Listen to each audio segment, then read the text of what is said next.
ಮಾಡಿನ ಗೂಡು ಸಿಕ್ಕದಲ್ಲ, ಮಾಡು ಸಿಕ್ಕದಲ್ಲ, ಮಾಡಿನ ಗೂಡು ಸಿಕ್ಕದಲ್ಲ.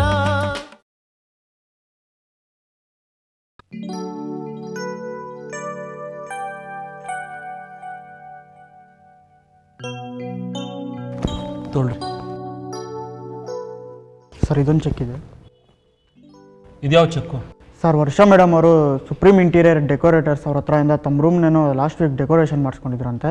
ಅದರದ್ದು ಸರ್ 78,000 ಆಗಿದೆ ಸರ್ ಬಿಲ್ಲು. ಕೊಡ್ರಿ ಇಲ್ಲಿ.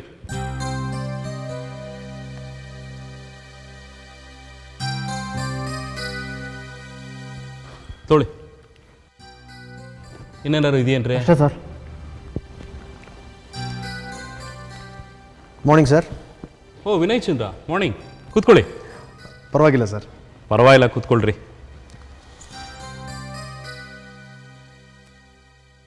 ಬೆಳಗ್ಗೆ ನನ್ನ ಮಗಳ ವರ್ತನೆಯಿಂದ ನಿಮ್ಮ ಮನಸ್ಸಿಗೆ ಏನಾದ್ರು ಬೇಜಾರಾಗಿದ್ದರೆ ಸಾರಿ ಫಾರ್ ದಟ್. ಅಲ್ಲ ಪಾಪ, ನೀವು ಮಧ್ಯರಾತ್ರಿ ಎದ್ದು ಬಂದು ಪೊಲೀಸ್ ಸ್ಟೇಷನ್ಗೆಲ್ಲ ಓಡಾಡಿ ಅವಳನ್ನು ಕರ್ಕೊಂಬಂದಿದ್ದೀರಾ. ಅವಳು ನೋಡಿದ್ರೆ ಹಾಗೆ ಮಾತಾಡಿದ್ಲು. ಚೇಚೆ, ಹಾಗೇನಿಲ್ಲ ಸರ್. ನೀವ್ಯಾಕೆ ಸಾರಿ ಕೇಳ್ತೀರಿ? ಪಾಪ ವರ್ಷ ಅವ್ರ ಮನಸ್ಸಿಗೂ ತುಂಬ ಆಘಾತ ಆಗಿರುತ್ತೆ ಸರ್. ಫ್ರೆಂಡ್ಸ್ ಎಲ್ಲ ಸೇರಿಕೊಂಡು ಪಾರ್ಟಿಗೆ ಅಂತ ಕರ್ಕೊಂಡು ಹೋದರು. ಅದು ನೋಡಿದ್ರೆ ಪಾರ್ಟಿ. ಆಮೇಲೆ ಪೊಲೀಸ್ನವ್ರು ರೈಡ್ ಮಾಡಿ ಅರೆಸ್ಟ್ ಮಾಡಿದ್ರು. 2-3 ಗಂಟೆ ಸ್ಟೇಷನ್ನಲ್ಲಿದ್ದರು. ಪಾಪ ಅವ್ರಿಗೂ ಒಂಥರ ಶಾಕ್ ಆಗಿರುತ್ತೆ, ಒಂದು ವಿಚಿತ್ರವಾದ ಭಯ ಆಗಿರುತ್ತೆ. ಅದನ್ನು ನಮ್ಮೆದುರಿಗೆ ತೋರಿಸಿದ್ರು ಅಷ್ಟೇ. ಅವ್ರು ಬೈದಿದ್ರಲ್ಲಿ ತಪ್ಪೇನೂ ಇಲ್ಲ ಅನಿಸುತ್ತೆ ಸರ್. ತಾವು ದೊಡ್ಡವರು, ನಮ್ಮ ಮನೆ ದೀಪ ಹಚ್ಚಿದವರು, ನೀವು ನನಗೆ ಸಾರಿ ಕೇಳೋದಾ? ಬೇಡಿ ಸರ್, ನನ್ನ ಮನಸ್ಸಿಗೊಂಥರ ಸಂಕಟ ಆಗುತ್ತೆ. ನನಗೆ ಒಂದು ಕ್ಷಣ ಮೈಂಡ್ ಬ್ಲ್ಯಾಂಕ್ ಆಗೋಯ್ತು. ಬೆಳಗ್ಗೆ ಹೆಡ್ ಕಾನ್ಸ್ಟೇಬಲ್ ಜಯಣ್ಣ ಫೋನ್ ಮಾಡಿದಾಗ ಆಗಿನ್ನು ಬೆಳಗ್ಗೆ 2:15 ಗಂಟೆ. ನೀವು ನೋಡಿದ್ರೆ ಒಂದೊಂದು ಸಾರಿ 11 ಗಂಟೆ ಮೇಲೆ ನಿಮ್ಮ ಮೊಬೈಲ್ನ ಸ್ವಿಚ್ ಆಫ್ ಮಾಡಿಬಿಟ್ಟಿರ್ತೀರ. ನಿಮ್ಮ ಮನೆಗೆ ಲ್ಯಾಂಡ್ಲೈನ್ ಇಲ್ಲ. ವರ್ಷ ನೋಡಿದ್ರೆ ಪಾರ್ಟಿನಲ್ಲಿ ಸಿಕ್ಕಾಕೊಂಡಿದ್ದಾಳೆ. ಆ ಹೆಡ್ ಕಾನ್ಸ್ಟೇಬಲ್ ಜಯಣ್ಣ ಬೆಳಗ್ಗೆ 4:15 ಹೊತ್ತಿಗೆ ಮೀಡಿಯಾದವ್ರು ಬರ್ಬೋದು ಅಂತ ಬೇರೆ ಹೇಳ್ತಿದ್ದ. ನಾನ್ಸೆನ್ಸ್ ಫೆಲೋಸ್ ಈ ಹುಡುಗರು. ದೇವಾನಂದ್ ನಗರದ ಸಿಟಿ ಮಧ್ಯದಲ್ಲೇ ಇಟ್ಕೊಂಡಿದ್ದಾರೆ ಪಾರ್ಟಿನ. ಪೊಲೀಸ್ನವ್ರಿಗೆ ಇನ್ಫಾರ್ಮೇಷನ್ ಹೋಗದೆ ಇರುತ್ತಾ? ರೈಡ್ ಮಾಡಿದ್ದಾರೆ. ಬಿಡಿ ಸರ್, ನಿಮ್ಮ ಮಗಳು ಸೇಫಾಗಿ ಮನೆಗೆ ತಲುಪಿದ್ಲಲ್ಲ. ನೀವು ಹೋಗೋಷ್ಟರಲ್ಲಿ ಮೀಡಿಯಾದವ್ರೇನಾದ್ರು ಬಂದಿದ್ರಾ? ನಾವು ಹೊರಡೋ ವೇಳೆಗೆ ಮೀಡಿಯಾ ಗಾಡಿಗಳು ಹೊರಗಡೆ ಬಂದು ನಿಂತಿದ್ವು ಸರ್. ಹೇಗೋ ಆ ACP ಶಾಂತಕುಮಾರು ನನ್ನ ಫ್ರೆಂಡು ರಿಕ್ವೆಸ್ಟ್ ಮಾಡಿಕೊಂಡು ಪೊಲೀಸ್ ಸ್ಟೇಷನ್ ಹಿಂದಗಡೆ ಬಾಗಿಲಿಂದ ವರ್ಷಾ ಮೇಡಮ್ ಅವ್ರನ್ನ ಕರ್ಕೊಂಬಂದೆ. ಇಲ್ಲದೆ ಹೋಗಿದ್ದಿದ್ರೆ ಮೀಡಿಯಾದವ್ರ ಕಣ್ಣಿಗೆ ಬಿದ್ದಿರೋರು ವರ್ಷಾ ಮೇಡಮ್ ಅವರು. ಒಳ್ಳೆ ಕೆಲಸ ಮಾಡಿದ್ರಿ, ಗುಡ್. ACP ನಿಮ್ಮ ಫ್ರೆಂಡಾ? ಸರ್, ನನಗೂ ಅಲ್ಲಿಗೆ ಹೋದ್ಮೇಲೆ ಗೊತ್ತಾಯಿತು. ಅವನು PUCನಲ್ಲಿ ನನ್ನ ಕ್ಲಾಸ್ಮೇಟ್ ಆಗಿದ್ದ. ಹಾಗಾಗಿ ವರ್ಷ ಅವ್ರನ್ನ ಅಲ್ಲಿಂದ ಕರ್ಕೊಂಬರೋದು ಸ್ವಲ್ಪ ಸುಲಭ ಆಯಿತು. ಹೇಗೋ ಮೀಡಿಯಾದವ್ರ ಕಣ್ಣಿಂದ ನನ್ನ ವರ್ಷ ಬಚಾವಾದ್ಲಲ್ಲ. ಇಲ್ಲದೇ ಇದ್ರೆ ನನ್ನ ಸ್ಟೇಟಸ್ ಗತಿ ಏನಾಗಬೇಕಾಗಿತ್ತು? ವರ್ಷ ನನ್ನ ಮಗಳು ಅಂತ ಗೊತ್ತಾಗಿದ್ದಿದ್ರೆ TV ನಲ್ಲಿ ಪೇಪರ್ನಲ್ಲಿ ನಮ್ಮಿಬ್ಬರದ್ದು ಫೋಟೋ ದೊಡ್ಡದಾಗಿ ಬಂದ್ಬಿಟ್ಟಿರೋದು. ತಲೆ ಎತ್ಕೊಂಡು ತಿರುಗಾಡಕ್ಕಾಗ್ತಿಲ್ಲ ವಿನಯ್ ಚಂದ್ರ. ಎನಿವೆ, ತುಂಬ ಥ್ಯಾಂಕ್ಸ್. ನನ್ನ ಮರ್ಯಾದೆ ಉಳಿಸಿದ್ರಲ್ಲ. ಬಿಡಿ ಸರ್, ಅದೆಲ್ಲ ಯಾಕೀಗ? ತಾವು ಆತಂಕದಿಂದ ಹೊರಗೆ ಬಂದ್ರಲ್ಲ, ಅಷ್ಟೇ ನನಗೆ ಬೇಕಾಗಿರೋದು. ಸರ್, ವರ್ಷ ಅವ್ರನ್ನ ಬಿಡಿಸ್ಕೊಂಬರೋದಕ್ಕೆ ನೀವು 1 ಲಕ್ಷ ರೂಪಾಯಿ ಕೊಟ್ಟಿದ್ರಿ. ಅದರಲ್ಲಿ 35,000 ರೂಪಾಯಿ ಉಳಿದಿದೆ. ACP ಶಾಂತಕುಮಾರ್ ಅವರು ನನ್ನ ಫ್ರೆಂಡ್ ಆದ್ದರಿಂದ ಅವರೇನೂ ತೊಗೊಳ್ಳಿಲ್ಲ. ಆದರೆ ಅಲ್ಲಿ ಇನ್ಸ್ಪೆಕ್ಟರ್ಗಳಿಗೆ PC-ಗಳಿಗೆ ಖರ್ಚು ಮಾಡಬೇಕಾಯ್ತು. ಹೋಗಲಿ ಬಿಡಿ, ಒಳ್ಳೆ ಕೆಲಸ ಮಾಡಿದ್ರಿ, ಗುಡ್. ಸರ್, ಇನ್ನೊಂದು ವಿಚಾರ. ನೀವು ಕಳಿಸಿರೋ ಫೈಲು ಎಕ್ಸೈಸ್ ಮಿನಿಸ್ಟರ್ಗೆ ತಲುಪಿದೆಯಂತೆ. ಅವ್ರು PA ಫೋನ್ ಮಾಡಿ ಹೇಳಿದರು. ವಿಷಯ ಏನಾದರೂ ಹೇಳಿದ್ರಾ? 2 ಕೋಟಿ ಅನ್ನೋ ಥರದಲ್ಲಿ ಹೇಳಿದ್ರು ಸರ್. ಓ,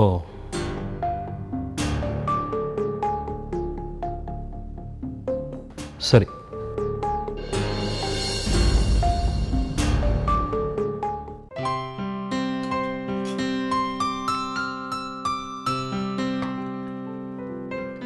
ಅದಕ್ಕೆ ಊಟಕ್ಕೆ ಕರೆದ್ಬಿಡ್ಲಾ? ಇರು, ಅನ್ನ ಆಯಿತು, ಸಾರು ಬಿಸಿ ಮಾಡಿಬಿಡ್ತೀನಿ. ಆಮೇಲೆ ತಣ್ಣಕ್ಕಿದ್ರೆ ಅದಕ್ಕೂ ಕೂಗಾಡ್ತಾರೆ ನಿಮ್ಮಣ್ಣ. ಊಟ ಕೂತ್ಬಿಟ್ಟಿದಾರ ಆಗಲೇ? ಇಲ್ಲ, ಅಜಯ್ ಜೊತೆ ಟಿ ವಿ ನೋಡ್ತಿದ್ದಾನೆ. ಅದಕ್ಕೆ ಅಣ್ಣ ಒಂದೊಂದ್ಸರ ದುರ್ವಾಸ ಮುನಿ ಥರ ಆಡಲ್ವಾ? ಏ ಇಲ್ಲಪ್ಪ, ಥರ ಏನೇ ಬಂತು, ದೂರ್ವಾಸ ಮುನಿನೇ. ಇರಿ, ಅಣ್ಣಂಗೆ ಹೇಳ್ತೀನಿ.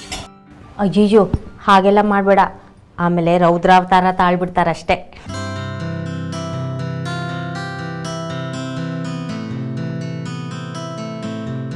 ಅವ್ರು ಕೋಪ ಮಾಡಿಕೊಂಡ್ರು, ಸಿಡ್ಕಿದ್ರು, ಮನ್ಸು ತುಂಬ ಒಳ್ಳೇದು ಜಾಹ್ನವಿ. ನೀನೇ ನೋಡ್ದಿಯಲ್ಲ, ಮಾವನವ್ರು ಕಾಗ್ದ ಇಟ್ಟು ಹೋದ್ಮೇಲೆ ಎಷ್ಟು ನೊಂದ್ಕೊಂಡ್ರು. ಪಾಪ ಅನ್ನಿಸ್ತು. ಕೋಪದಲ್ಲಿ ಮಾತಾಡ್ತಾರೆ, ಆಮೇಲೆ ಪಶ್ಚಾತ್ತಾಪ ಪಡ್ತಾರೆ. ಹೌದು ಅದಕ್ಕೆ ಪಾಪ ಸಣ್ಣ ವಯಸ್ಸಲ್ಲೇ ಮನೆ ಜವಾಬ್ದಾರಿ ಎಲ್ಲ ತಗೊಂಡ. ತುಂಬ ಕಷ್ಟಪಟ್ಟಿದ್ದಾನೆ ನಮಗೋಸ್ಕರ. ಜೀವನ ಅವನಿಗೆ ಸೀರಿಯಸ್ನೆಸ್ ಕಲಿಸ್ಬಿಡ್ತು. ಮೊದಲು ಅಣ್ಣ ನಮ್ಮ ಜೊತೆ ಎಷ್ಟು ನಗ್ನಗ್ತಾ ಇರ್ತಿದ್ದ ಗೊತ್ತಾ? ನಿದ್ದೆ ಬರದೇ ಇದ್ದರೆ ಅಣ್ಣ ನನಗೂ ದೇವಿಗೂ ಕತೆ ಹೇಳಿ ಮಲಗಿಸ್ತಿದ್ದ. ದೇವು ಅಂತೂ ಬಾಲಂಗುಚ್ಚಿ ಥರ ಅಂಟ್ಕೊಂಡೇ ಇರ್ತಿದ್ದ. ಎಲ್ಲದಕ್ಕೂ ಅಣ್ಣ ಅದು, ಅಣ್ಣ ಇದು ಅಂತ. ತುಂಬ ಚೆನ್ನಾಗಿತ್ತು ಆಗ.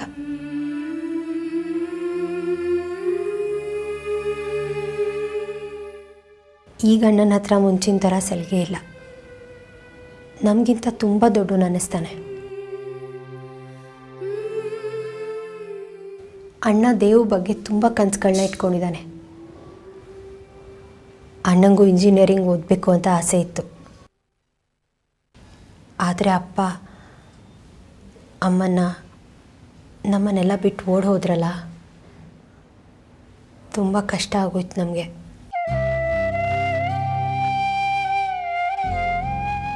ಅಣ್ಣ ಆಮೇಲೆ ಹೋಟೆಲ್ನಲ್ಲಿ ಸರ್ವರ್ ಕೆಲಸಕ್ಕೆ ಸೇರಿಕೊಂಡ. ತಾನು ಓದಲಿಲ್ವಲ್ಲ, ಅದಕ್ಕೆ ದೇವ್ನ ಇಂಜಿನಿಯರಿಂಗ್ ಓದಿಸ್ತಿದ್ದಾನೆ. ದೇವು ಮೂಲಕ ತನ್ನ ಕನಸು ಈಡೇರಿಸ್ಕೊಳ್ಳೋ ಆಸೆ ಅಣ್ಣಂಗೆ. ದೇವು ಬೇಗ ಓದಿ ಮುಗಿಸಿ ಈ ಮನೆ ಜವಾಬ್ದಾರಿಗಳನ್ನ ಹೊತ್ಕೊಂಡ್ರೆ ಅಣ್ಣಂಗೂ ನಿರಾಳ ಆಗುತ್ತೆ.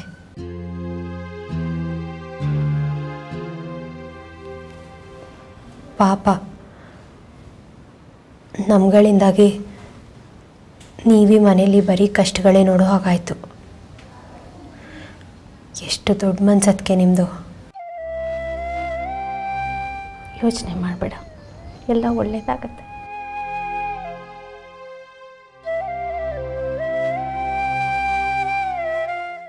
ನೋಡು, ನೀನನ್ನು ಅಳಿಸ್ಬಿಟ್ಟೆ.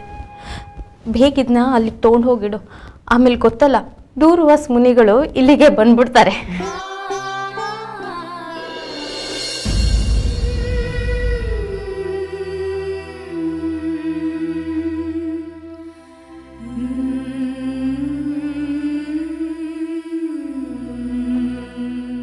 ಅಕ್ಕ, ಡ್ರಿಪ್ಸ್ ತೆಗೆದ್ಮೇಲೆ ಹೊಟ್ಟೆಗೆ ಏನಾದರೂ ತೊಗೋಬೇಕು ಅಂತ ಅಣ್ಣ ಹೇಳಿದ್ದಾನೆ.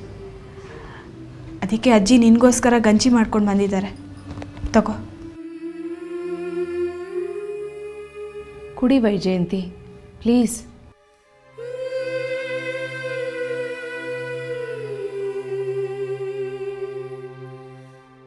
ನನ್ನನ್ನು ಯಾಕೆ ಬದುಕಿಸಿದ್ರಿ? ಮತ್ತಿನ್ನೇನು ಸಾಯೋಕೆ ಬಿಡಬೇಕಾಗಿತ್ತ ನಿನ್ನ? ಸತ್ತೇನು ಸಾಧಿಸ್ತಿದ್ದೆ? ಅಜ್ಜಿ, ಅವಳಿನ್ನೂ ಡಿಪ್ರೆಷನ್ನಿಂದ ಪೂರ್ತಿ ಹೊರಗೆ ಬಂದಿಲ್ಲ. ಅವಳನ್ನು ಬೈಬೇಡಿ ನೀವು. ನೀರಿನ ತಡಿಬೇಡ ನನ್ನ. ನಿನ್ನೆ ಮೊನ್ನೆ ಬಂದವ್ರಿಗೋಸ್ಕರ ಸಾಯೋಕೆ ಹೊರಟಿದ್ದಾಳಲ್ಲ ಇವಳು. ಹುಟ್ಟಿದಾಗಿನಿಂದ ಸಾಕಿದ್ದೀನಿ ನಾನು ಇವಳನ್ನ. ನಮಗೋಸ್ಕರ ಬದುಕಬೇಕು ಅನ್ನಿಸ್ಲಿಲ್ಲ ಇವಳಿಗೆ.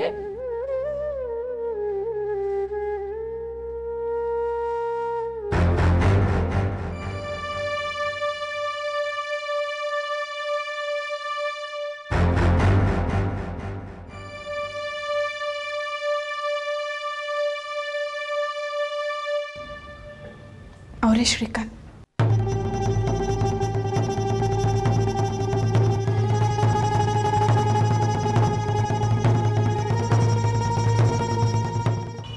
ಸಾರಿ, ನನಗೆ ಗೊತ್ತು ನನ್ನಿಂದ ನಿಮ್ಮೆಲ್ಲರಿಗೂ ತೊಂದರೆ ಆಗಿದೆ ಅಂತ. ಅದಕ್ಕೆ ಕ್ಷಮೆ ಕೇಳಕ್ಕೆ ಬಂದಿದ್ದೀನಿ. ಅದರ ಅವಶ್ಯಕತೆ ಇಲ್ಲ ಮಿಸ್ಟರ್ ಶ್ರೀಕಾಂತ್.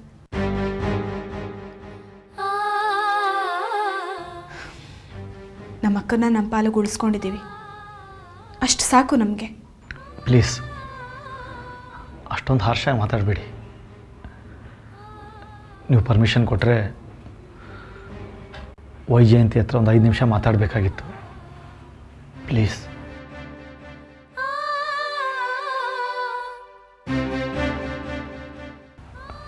ನೋಡಿ, ನಾನು ಅವಳ ಮನಸ್ಸಿಗೆ ತೊಂದರೆ ಕೊಡೋಕ್ಕೆ ಬಂದಿಲ್ಲ ವೈದೇಹಿ. ನಿಮ್ಮಣ್ಣ ಡಾಕ್ಟರ್ ಶ್ಯಾಮ್ ಬಂದ ವಿಷಯ ತಿಳಿಸಿದಾಗಿಂದ ನನ್ನ ಮನಸ್ಸು ತಡೀಲಿಲ್ಲ. ಅದಕ್ಕೆ ಅವಳನ್ನು ನೋಡೋದಕ್ಕೆ ಬಂದೆ. ಒಂದು ಮುಖ್ಯವಾದ ವಿಷಯ ಮಾತಾಡಬೇಕಾಗಿತ್ತು. ಜಾಸ್ತಿ ಟೈಮ್ ತೊಗೊಂಡು ಅವಳಿಗೆ ಡಿಸ್ಟರ್ಬ್ ಮಾಡೋದಿಲ್ಲ. ನೀವಾದರೂ ನನ್ನನ್ನು ಅರ್ಥ ಮಾಡ್ಕೋತೀರಾ ಅಂದ್ಕೊಂಡಿದ್ದೀನಿ ವೈದೇಹಿ. ಪ್ಲೀಸ್.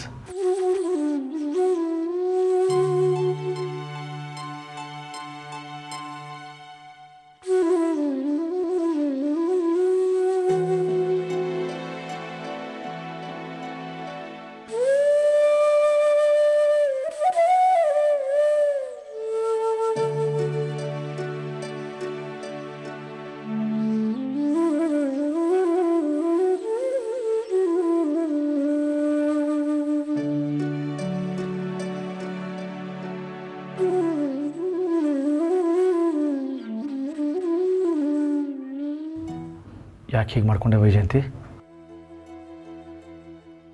ಸಾಲ್ದ ನೀನು ಅನುಭವಿಸ್ತಾ ಇರೋ ಸಂಕಟ? ನಿನ್ನ ಸಾವಿಗೆ ನಾನು ಕಾರಣ ಅನ್ನೋ ಗಿಲ್ಟ್ ಬೇರೆ ಹೊತ್ಕೊಂಡು ಜೀವನ ಪೂರ್ತಿ ನರಳಬೇಕಾಗಿತ್ತ ನಾನು? ನಾನು ನಿನ್ನನ್ನು ಇಷ್ಟಪಟ್ಟಿದ್ದು ಯಾತಕ್ಕೆ ಗೊತ್ತಾ ವೈಜು? ನೀನು ಗಟ್ಟಿ ಮನಸ್ಸಿನವಳು,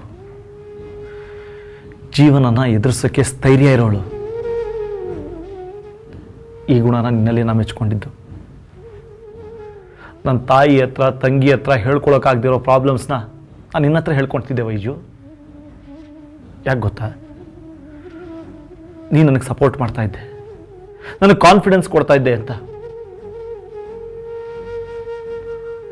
ಆದರೆ ನಮ್ಮಿಬ್ರ ಸಂಬಂಧಕ್ಕೆ ಸಂಯುಕ್ತ 50 ಲಕ್ಷ ಅನ್ನೋ ಗೋಡೆ ಹಾಕ್ಬಿಟ್ಟಿದ್ದಾಳೆ. ಅದರಿಂದ ನಿನ್ನ ಭವಿಷ್ಯ ಕತ್ಲಲ್ಲಿ ನುಲುಗಿ ಹೋಗೋದು ನನ್ನ ಕೈಲಿ ಸಹಿಸ್ಕೊಳಕ್ಕೆ ಆಗ್ತಾ ಇರಲಿಲ್ಲ ವೈಜು. ಅದಕ್ಕೆ ನೀ ಬೇರೆ ಜೀವನ ನೋಡ್ಕೊ ಅಂತ ಆಪ್ಷನ್ ಕೊಟ್ಟಿತ್ತು. ಆಗ ನಾನು ವೀಕ್ ಆಗಿಬಿಟ್ಟಿದ್ದೆ. ನಾನು ವೀಕ್ ಆಗಿದ್ದಾಗ ನೀನು ಸ್ಟ್ರಾಂಗ್ ಆಗಿರಬೇಕಾಗಿತ್ತು. ಅದ್ರ ಬದಲು ನೀನೇ ವೀಕ್ ಆಗಿ ಆತ್ಮಹತ್ಯೆಗೆ ಪ್ರಯತ್ನ ಪಟ್ಬಿಟ್ಟಿಲ್ಲ ವೈಜು. ನೀನು ಸತ್ತಿದ್ರೆ ನಾನು ಬದುಕ್ತಿದ್ದ ವೈಜು.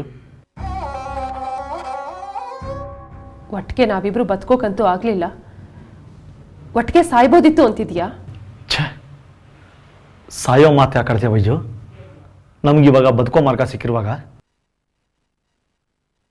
ನನಗೆ ಬೇರೆ ಕಡೆ ಕೆಲಸ ಸಿಕ್ಕಿದೆ ವೈಜು. ಸಾಫ್ಟ್ವೇರ್ ಕಂಪ್ನಿಲಿ ಫೈನಾನ್ಸ್ ಹೆಡ್ ಆಗಿ ಅಪಾಯಿಂಟ್ಮೆಂಟ್ ಲೆಟರ್ ಕಳಿಸಿದ್ದಾರೆ. ತಿಂಗಳಿಗೆ ಎಷ್ಟು ಸಂಬಳ ಗೊತ್ತಾ? 2 ಲಕ್ಷ ರೂಪಾಯಿ. ಸಂಯುಕ್ತ ಕೇಳಿದಾಗ 50 ಲಕ್ಷ ರೂಪಾಯಿ ಅನ್ನೋದು ನನ್ನ ಹೆಗಲ ಮೇಲಿರೋ ದೊಡ್ಡ ಭಾರ ಅನ್ನಿಸ್ಬಿಟ್ಟಿತ್ತು.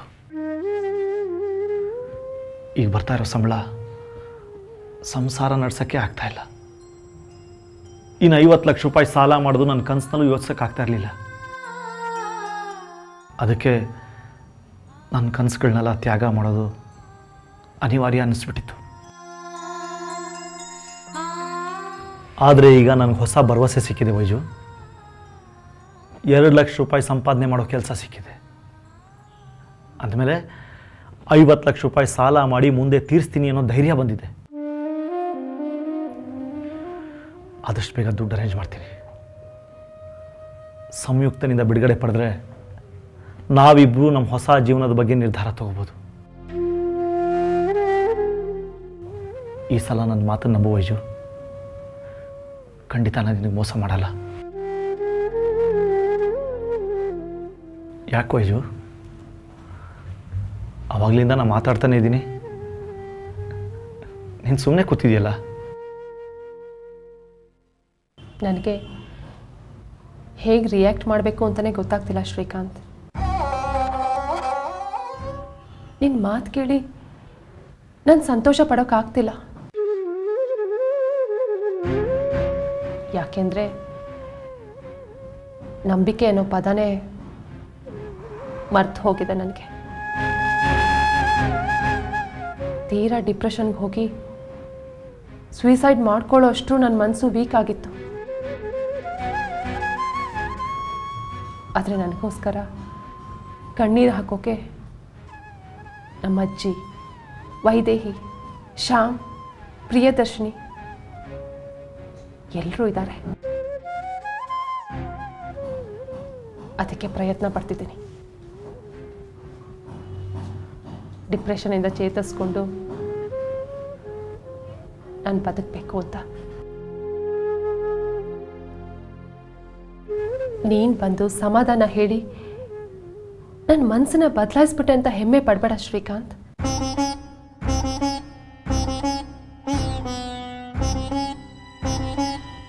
ನಿನ್ನಿಂದ ನನಗೆ ಎಂಥ ಪೆಟ್ಟು ಬಿದ್ದಿದೆ ಅಂದರೆ ಈ ಕ್ಷಣದಲ್ಲಿ ನೀನು ಏನೇ ಮಾತಾಡಿದ್ರು ಅದನ್ನು ನಂಬೋಕೆ ನನ್ನ ಮನಸ್ಸು ಸಿದ್ಧವಾಗಿಲ್ಲ.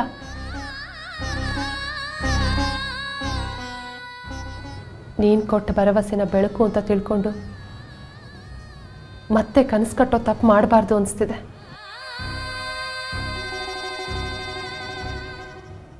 ಈಗ ನಾನು ಬದುಕಬೇಕು ಅಂತಿರೋದು ನಮ್ಮ ಮನೆಯವ್ರಿಗೋಸ್ಕರ. ಹೇಳಬೇಕಾದ್ದನ್ನು ಹೇಳಿದ್ದೀನಿ. ನಿನ್ನ ಮಾತು ಮುಗ್ದಿದ್ರೆ ನೀನು ಹೊರಡಬಹುದು. ಥ್ಯಾಂಕ್ಸ್ ವೈಜು. ಬದುಕ್ತೀನಿ ಅಂತ ಭರವಸೆ ಕೊಟ್ಟಿಯಲ್ಲ, ಅಷ್ಟು ಸಾಕು ನನಗೆ.